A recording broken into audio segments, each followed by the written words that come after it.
Hello बच्चों, biology की class में आप सबका स्वागत है। आज अपन यूनिट नंबर फर्स्ट के चैप्टर नंबर 2 को ख़त्म कर देंगे। ठीक है। और आप देख सकते हैं अपना कौन सा चैप्टर चल रहा है, नर एवं मादा यौगिकोद्भिद का विकास व संरचना। ठीक है ना। अब देखिए बेटा, इस दूसरे चैप्टर के अंदर केवल अपना आज एक टॉपिक बचा हुआ है, जिसे आज समझाने के पश्चात यदि टाइम मिला तो आज ही अपन चैप्टर नंबर 3 को शुरू कर देंगे। ठीक है। तो देखो बेटा, आज जो टॉपिक अपन शुरू कर रहे हैं वो है बीजांड के प्रकार, है ना। वैसे तो बहुत अच्छे ढंग से सीट में लिखा हुआ है, और जो सीट में लिखा है वो कई किताबों के मिलने से लिखा है। ठीक है। तो आप ना बिल्कुल कंफ्यूज ना हो और सीट के अकॉर्डिंग उसे पढ़ें। वैसे आपको मैं समझा रहा हूं 6 प्रकारों को। देखो बेटा, ये 3 प्रकार तो आपके सामने मैंने लिखे हुए हैं, है ना। एक एक करके तीनों प्रकारों को समझाता हूं। क्या पढ़ रहे हैं बेटा अपन? बीजांड के प्रकार।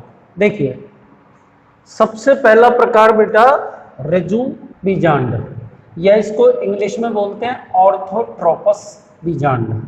ठीक है ना। अब इस बीजांड की क्या विशेषताएं होती हैं? देखो, एक विशेषता तो इसकी होती है बीजांड सीधा होता है। ठीक है।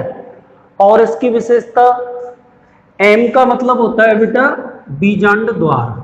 यहां लिख रहा हूं मैं, एम बराबर बीजांड द्वार। और सी का मतलब होता है निभाग। एम बराबर माइक्रोपाइल। माइक्रोपाइल को हिंदी में क्या बोलते हैं? बीजांड द्वार। और सी का मतलब होता है चैलेजा या निभाग। ठीक है ना। तो आप समझिए कि बीजांड द्वार और निभाग तथा बीजांड वृंत एक सीधी रेखा में उपस्थित होते हैं। कैसे लिखना है आपको? देखिए, सबसे पहले तो आप हेडिंग लिख देंगे रज्जु बीजांड या ऑर्थोट्रोपस, है ना। फिर बोलेंगे इस प्रकार के बीजांड में बीजांड सीधा अथवा उदग्र स्थिति में होता है। ठीक है। इस बीजांड के अंतर्गत बीजांड द्वार, निभाग एवं बीजांड वृंत एक सीधी रेखा में स्थित होते हैं। क्लियर है बेटा? आप इस चित्र को भी देख लीजिए। ये तो बीजांड द्वार हो गया एम, ये निभाग हो गया बेटा ये वाला स्थान, और ये बीजांड वृंत हो गया। ये तीनों के तीनों एक सीधी रेखा में उपस्थित हैं। ठीक है। एग्जाम्पल चौथे कॉलम में लिख दिया। पॉलीगोनेसी एवं पाइपेरेसी कुल के पादपों में रज्जु या ऑर्थोट्रोपस प्रकार का बीजांड पाया जाता है। पहला प्रकार खत्म हो गया बेटा। अब बीजांड के दूसरे प्रकार पे आ गए। क्या लिखा है बेटा? प्रतीप या एनाट्रोपस बीजांड। ठीक है ना। नाम से पता चल रहा है, प्रतीप का मतलब होता है उल्टा, है ना।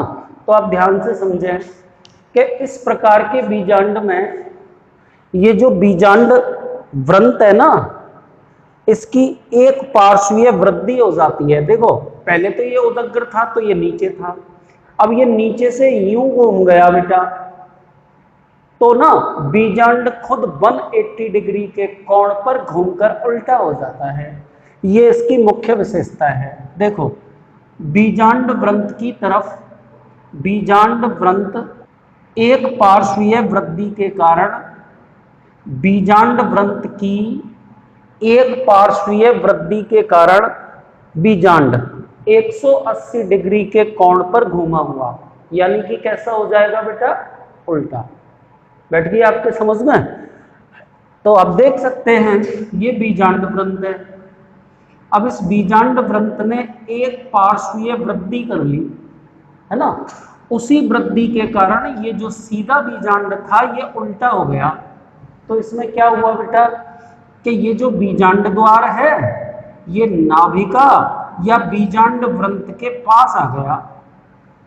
लिखा है बेटा, देखो, बीजांड द्वार है ना। एम का मतलब बता चुका हूं, बीजांड द्वार, ठीक है ना। बीजांड द्वार एवं हाइलम या बीजांड ग्रंथ एक दूसरे के पास पास होते हैं, ठीक है ना। आवृत बीजी पादपों के 82% कुलों में इस प्रकार का बीजांड पाया जाता है। कौन सा? प्रतीप, चना, मटर एग्जाम्पल लिख दिए, ठीक है ना बेटा। तो इन दोनों में एक ही अंतर हो गया बेटा। देखो, ऋजु या आर्थोट्रोपस बीजांड तो सीधा होता है, उस सीधे बीजांड के अंदर बीजांड द्वार, निभाग एवं बीजांड ग्रंथ एक सीधी रेखा में उपस्थित, जबकि प्रतीप प्रकार के बीजांड में बीजांड ग्रंथ की एक पार्श्वीय वृद्धि हो जाने के कारण संपूर्ण बीजांड 180 डिग्री के कोण पर घूमकर उल्टा हो जाता है। परिणाम स्वरूप बीजांड द्वार एवं हाइलम या अपन बोल सकते हैं बीजांड ग्रंथ एक दूसरे के निकट आ जाते हैं। ये इसका मुख्य अंतर है। दोनों के अलग अलग आपने एग्जाम्पल पढ़ लिए। ऋजु प्रकार का तो पॉलीगोनेसी और पाइपरेसी कुल के पादपों में पाया जाता है, और बेटा प्रतीप या एनाट्रोपस प्रकार का बीजांड आवृत बीजी कुल के 82% पादपों में होता है या कुलों में होता है, ठीक है ना। चना, मटर आदि इसके एग्जाम्पल हैं। तीसरे प्रकार पे आ जाइए। कौन सा प्रकार है? अर्ध प्रतीप या हेमी एनाट्रोपस। देखो, प्रतीप को तो अपन ने उल्टा बोला था, अब इसको अर्ध प्रतीप मतलब पूरा उल्टा नहीं होता, आधा ही उल्टा रह जाता है। देखिए आप चित्र को, देखो इस वाले में तो क्या था कि ये यूं घूम के पूरा नीचे की ओर हो गया, और इसमें बेटा ये आधा ही, मतलब पूरा नीचे ना हो करके बीच में रुक गया, है ना। तो इसकी विशेषता, बीजांड द्वार, निभाग एक क्षैतिज रेखा में उपस्थित होते हैं। देखो एक क्षैतिज रेखा में है कि नहीं। आगे चलिए। बीजांड व्रंत इनके समकोण स्थिति में उपस्थित होता है, ये हो गया, ठीक है ना। किन कुलों में पाया जाता है? रेननकुलेसी व प्राइमुलेसी कुल के पादपों में इस प्रकार का बीजांड पाया जाता है, ठीक है बेटा। तो आपके सामने ये 3 प्रकार के बीजांड मैंने लिख रखे हैं। तीनों प्रकार के बीजांडों को आप एक बार पुनः सुने। देखिए, ऋजु या आर्थोट्रोपस बीजांड, इस प्रकार के बीजांड में बीजांड सीधा होता है ना। बीजांड द्वार और निभाग तथा बीजांड ग्रंथ एक सीधी रेखा में उपस्थित होते हैं, ठीक है। पॉलीगोनेसी और पाइपरेसी कुल के पादपों में। दूसरा बेटा प्रतीप या एनाट्रोपस, बीजांड व्रंत की एक पार्श्वीय वृद्धि हो जाने के कारण बीजांड 180 डिग्री के कोण पर घूम जाता है, उल्टा हो जाता है। परिणाम स्वरूप बीजांड द्वार बीजांड व्रंत या हाइलम के निकट आ जाता है ना। आवृत बीजी पादपों के 82% कुलों में प्रतीप या एनाट्रोपस प्रकार का बीजांड पाया जाता है। तीसरे पे आ जाइए। अर्ध प्रतीप या हेमी एनाट्रोपस, इस प्रकार के बीजांड में बीजांड द्वार तथा निभाग एक क्षैतिज रेखा में उपस्थित होते हैं, जबकि बीजांड व्रंत इन दोनों के समकोण पर उपस्थित होता है, ठीक है ना। इसका एग्जाम्पल क्या हो गया? रेननकुलेसी एवं प्राइमुलेसी कुल के पौधों में, ठीक है। इसके बाद बेटा अगले 3 पढ़ते हैं। हाँ तो बेटा 3 प्रकार के बीजांड तो आप पहले पढ़ चुके हैं। अब बेटा अपन अगले 3 प्रकार के बीजांड पढ़ रहे हैं, ठीक है ना। देखिए, अगला बीजांड आप पढ़ने वाले हैं वक्रित या कैम्पाइलोट्रोपस। कुछ भी नहीं है बेटा, बहुत सरल सरल है। देखिए, बीजांड में वक्रता आ जाने के कारण निभाग बीजांड व्रंत के समकोण स्थिति में आ जाता है। देखो ये तो भ्रूण कोश है बीचों बीच वाला, और ये भी बीजांड काय है ना। ये दोनों देखो नीचे लिखा है बीजांड काय एवं भ्रूण कोश घोड़े की नाल की तरह मुड़े हुए होते हैं, है ना। और एम यानी कि बीजांड द्वार, है ना, बीजांड व्रंत के पास आ जाता है। एम बीजांड व्रंत के पास आ जाता है। और ऊपर क्या लिखा है, बीजांड में वक्रता आ जाने के कारण निभाग बीजांड व्रंत के समकोण। देखो ये तो बीजांड व्रंत हो गया और ये निभाग इसके समकोण पर आ गया, और ये इसके एग्जाम्पल हो गए लेग्यूमिनेसी एवं क्रूसीफेरी कुल के पादपों में। ठीक है, एक बार दोबारा बता देता हूं। देखिए वक्रित या कैम्पाइलोट्रोपस, इस प्रकार के बीजांड में वक्रता आ जाने के कारण निभाग बीजांड व्रंत के समकोण स्थिति पे होता है, लिखा हुआ है। बीजांड द्वार एवं निभाग एक सीध में नहीं होते। आप देख सकते हैं बीजांड द्वार तो ये रहा और निभाग ये रहा, है ना। और बेटा भ्रूणकोश और बीजांड काय दिख रहे होंगे दोनों, भ्रूणकोश और बीजांड काय ये दोनों घोड़े की नाल के समान वक्रित हो जाते हैं। और एक विशेषता इसकी ये हो गई, एम यानी कि बीजांड द्वार और बीजांड व्रंत एक दूसरे के निकट होते हैं। तो कितनी विशेषता हो गई इसमें, पहली, है ना, दूसरी और तीसरी। तीनों विशेषताओं को एक बार मैं रिपीट कर रहा हूं, थोड़ा सा ध्यान से सुना है कि इस प्रकार के बीजांड में वक्रता आ जाने के कारण निभाग बीजांड व्रंत के समकोण स्थिति में उपस्थित होता है, पहली विशेषता। दूसरी विशेषता, बीजांड द्वार और निभाग एक सीधी क्षैतिज रेखा में नहीं पाए जाते। और विशेषता नंबर 3 बेटा, बीजांड द्वार बीजांड व्रंत के निकट होता है। ठीक है ना। एग्जाम्पल इसका क्या है बेटा, लेग्यूमिनेसी एवं क्रूसीफेरी कुल के पादप। ठीक है, अब आगे चलिए, अनुप्रस्थ या एम्फीट्रोपस। बेटा सुनो आप, इसमें और इसमें लगभग समानताएं होती हैं, अंतर केवल इतना होता है, देखो इसमें तो आप इस बीजांड द्वार को बीजांड व्रंत के निकट बनाएंगे, इसमें बेटा इस बीजांड व्रंत से थोड़ा सा इसको दूर कर देना, और लगभग वैसा ही होता है जैसा कि अपन ने वक्रित और कैम्पाइलोट्रोपस में पढ़ा है। देखो एक ही विशेषता लिखी है मैंने, बीजांड में वक्रता के कारण भ्रूणकोश प्रभावित होता है। ठीक है ना। कौन से कुलों में पाया जाता है, एलिसमेसी या ब्यूटोमेसी कुल के पादपों में इस प्रकार का बीजांड उपस्थित होता है। सबसे लास्ट पे आ जाइए, कुंडलित प्रकार का बीजांड, इसे अंग्रेजी में सारसिनी भी कहते हैं, है ना। तो ध्यान पूर्वक सुने, इस प्रकार के बीजांड में बीजांड व्रंत की वृद्धि अत्यधिक हो जाती है, इतनी अधिक वृद्धि हो जाती है कि बेटा पूरा का पूरा बीजांड 360 डिग्री के कोण पर घूमकर पुनः सीधा हो जाता है। बैठ गया आपके समझ में, यानी कि पूरा का पूरा जो बीजांड है वो बीजांड व्रंत के द्वारा ढका रहता है।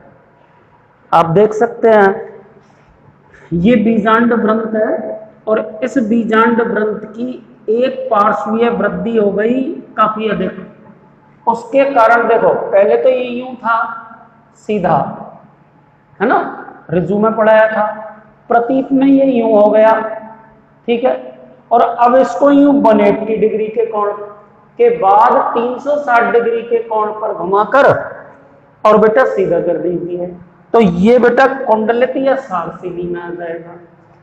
किन कुल के पादपों में होता है, कैक्टेसी या फिर प्लम्बेजिनेसी कुल के पादपों में इस प्रकार का बीजांड पाया जाता है। 6 प्रकार हो गए। 1 मिनट इधर देखिए, सबसे पहला कौन सा पढ़ा आपने, ऋजु बीजांड। दूसरा आपने कौन सा पढ़ा, प्रतीत बीजांड। तीसरा आपने कौन सा पढ़ा, अर्ध प्रतीत बीजांड। चौथा आपने कौन सा पढ़ा? वक्कृत बीजांड। पांचवा कौन सा पढ़ा? अनुप्रस्थ बीजांड। छठा कौन सा पढ़ा? कुंडलित बीजांड। है ना? एक बार संक्षेप में ये मैं सबको बता देता हूं, क्या क्या बोलोगे आप, है ना? ऋजु बीजांड में तो आप समझ गए होंगे कि पूरा का पूरा बीजांड सीधा अथवा उदग्र स्थिति में होता है। मुख्य बात बता रहा हूं, छह के छह बीजांडों में एकदम सीधा या उदग्र। इसमें क्या बोलोगे बेटा? बीजांड व्रंत की एक पार्श्वीय वृद्धि हो जाने के कारण, ठीक है ना, बीजांड 180 डिग्री के कोण पर घूम करके उल्टा हो जाता है। ठीक है बेटा? अर्ध प्रतीप में आप क्या बोलोगे? सीधे से वो बीजांड व्रंत घूमा तो सही, पर इतना नहीं घूमा कि वो ना उल्टा हो जाए। मतलब एन मतलब बीजांड द्वार और निभाग तो एक सीधी क्षैतिज रेखा में होते हैं, और बीजांड व्रंत इन दोनों के समकोण पर स्थित होता है। मतलब इसमें सीधा, इसमें उल्टा, इसमें आधा उल्टा। ये तीन तो आप ऐसे याद रखेंगे। ठीक है? वक्रित को पढ़ते समय एक चीज दिमाग में रखेंगे, वक्रित और अनुप्रस्थ दोनों के बारे में एक साथ सुन लो। दोनों में क्या होता है? बीजांड वक्रित हो जाता है, और बेटा वक्रित होने के कारण बीजांड काय एवं भ्रूण कोश की आकृतियां घूम गई, मीन्स घोड़े की नाल के समान हो जाएंगी दोनों में।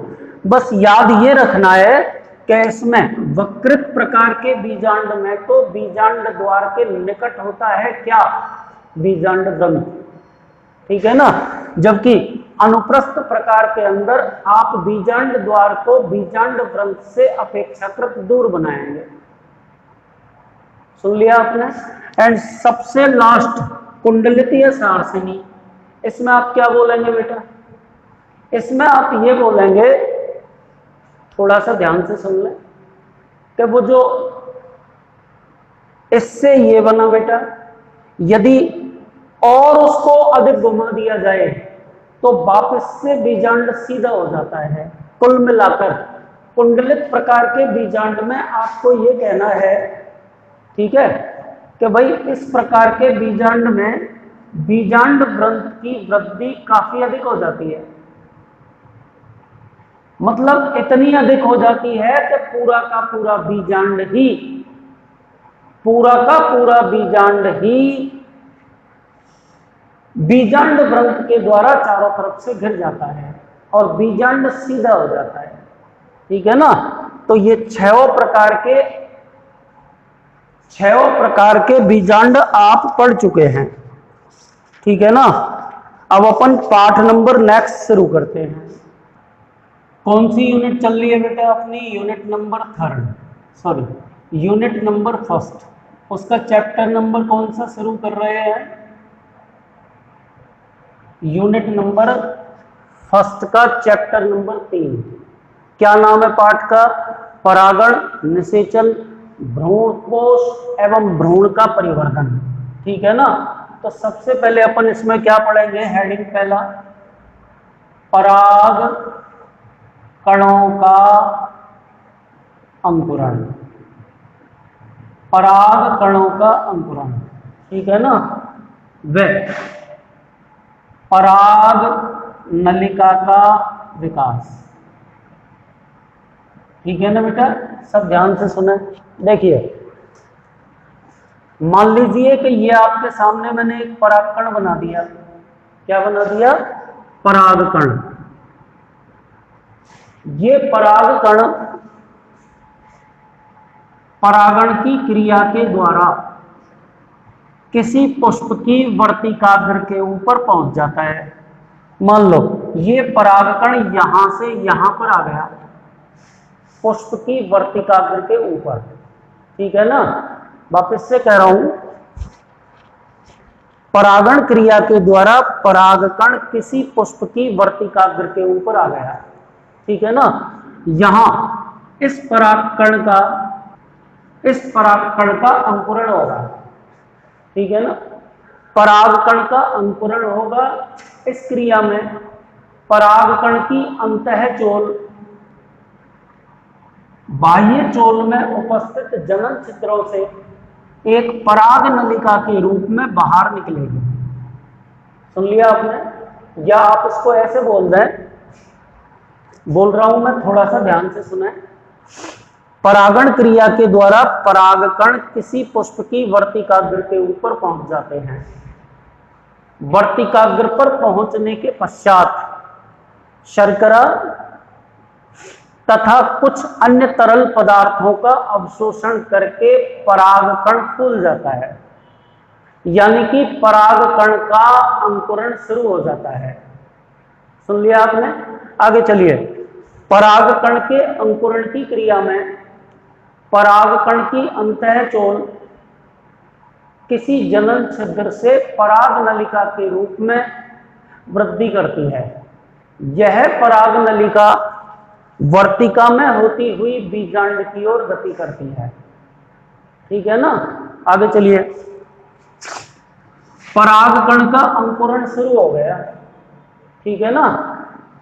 ये पराग नलिका वर्तिका की ओर, वर्तिका में गति करती हुई बीजांड की ओर बढ़ती है। मैं आपको बता रहा हूं यूनिट फर्स्ट का चैप्टर नंबर 3, और उसमें सबसे पहला हेडिंग अपन ने लिखा है पराग कणों का अंकुरण एवं पराग नलिका का विकास।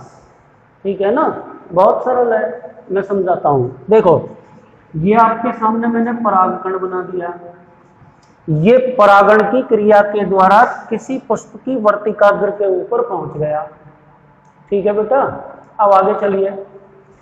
वर्तिकाग्र पर यह परागकण शर्करा तथा कुछ अन्य तरल पोषक पदार्थों को अवशोषित करके फूल जाता है।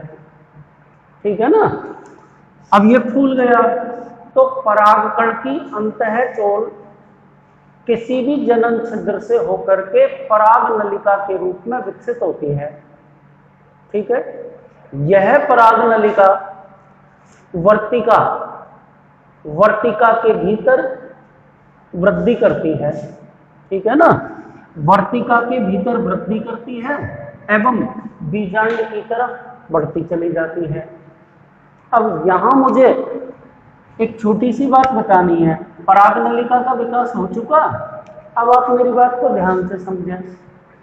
क्या बेटा, जनरल वे में तो क्या होता है कि एक परागकण से केवल एक ही पराग नलिका का विकास होता है, जैसे कि अपन ने बना रखी है। अधिकांशतः पादपों में एक परागकण से केवल एक ही पराग नलिका विकसित होती है। बैठ गई आपके समझ में। अब दूसरी बात पे आइए।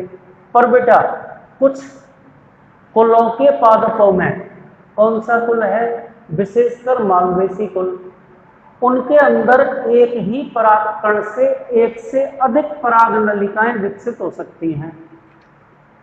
सुन लिया, तो ऐसे परागकणों को बहुनलिकीय परागकण कहते हैं।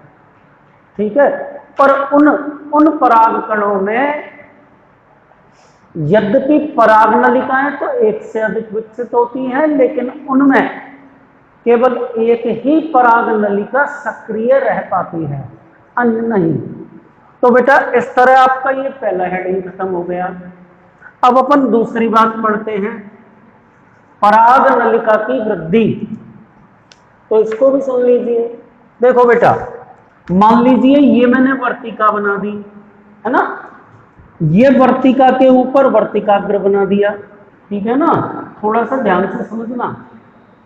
ये यहां परागकण अंकुरित हो गया, परागकण से ये पराग नलिका विकसित हो गई। ठीक है ना। अब मेरी बात को समझो, अपन पढ़ रहे हैं पराग नलिका की वृद्धि, तो ध्यान से सुना। देखो, जनरली तो ये जो वर्तिका होती है ना, ये ठोस होती है। अधिकांश पादपों में ये जो वर्तिका है ये ठोस होती है ना। तो एंजाइम पैक्टिनेज के द्वारा मार्ग में पड़ने वाली कोशिकाओं को नष्ट कर दिया जाता है। वापस कह रहा हूं, पैक्टिनेज एंजाइम के द्वारा मार्ग में पड़ने वाली कोशिकाओं को नष्ट कर दिया जाता है, ठीक है ना। और इस पराग नलिका की वृद्धि आसानी से हो पाती है ना। कुछ पादपों में क्या होता है कि ये जो पराग नलिका है ये सलेष्मी पदार्थ के द्वारा भरी रहती है, पूरा का पूरा पदार्थ सलेष्मी पदार्थ होता है।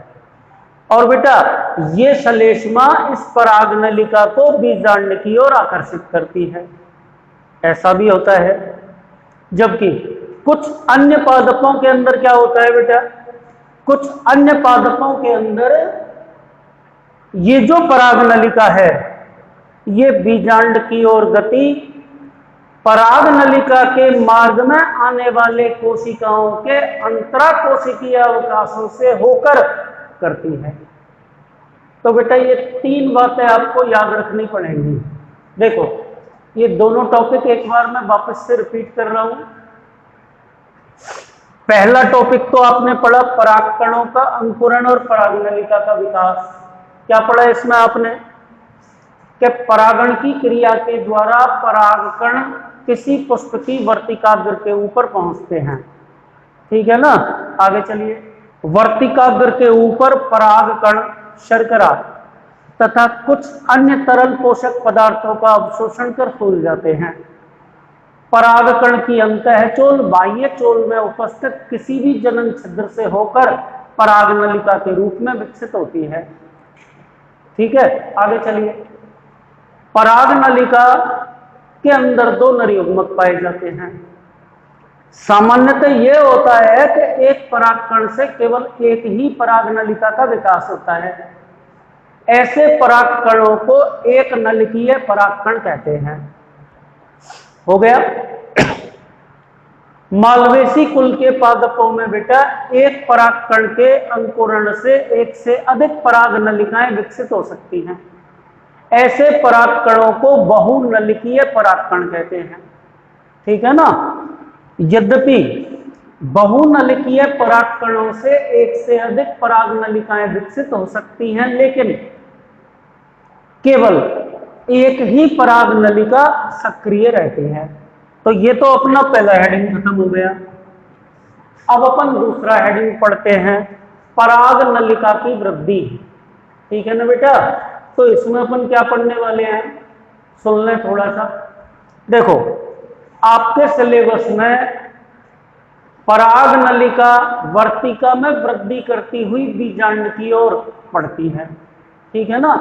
आपके सिलेबस के अनुसार पादपों में पराग नलिका की वर्तिका में वृद्धि 3 प्रकार से हो सकती है। कैसे कहा है? एक प्रकार की पराग नलिका की वृद्धि में तो ये बोला है बेटा कि पराग नलिका द्वारा स्त्रावित पैक्टिनेज एंजाइम के द्वारा पराग नलिका के मार्ग में उपस्थित कोशिकाएं रप्चर हो जाती हैं और पराग नलिका की वृद्धि के लिए मार्ग उपलब्ध हो जाता है। सुन लिया। और दूसरे प्रकार के अंदर क्या पढ़ोगे कि पराग नलिका सलेष्मक पदार्थ के द्वारा भरी होती है, ठीक है ना। वो सलेष्मी पदार्थ पराग नलिका को वृद्धि के लिए आकर्षित करता है। बैठ गया आपके समझ में। और बेटा तीसरी बात क्या है? तीसरी बात यह है बेटा, ध्यान से सुनना, पराग नलिका जो वृद्धि करती है वो वर्तिका में उपस्थित कोशिकाओं के बीच पाए जाने वाले अंतराकोशिकीय अवकाशों से होकर बीजांड की ओर वृद्धि करती है, ठीक है ना।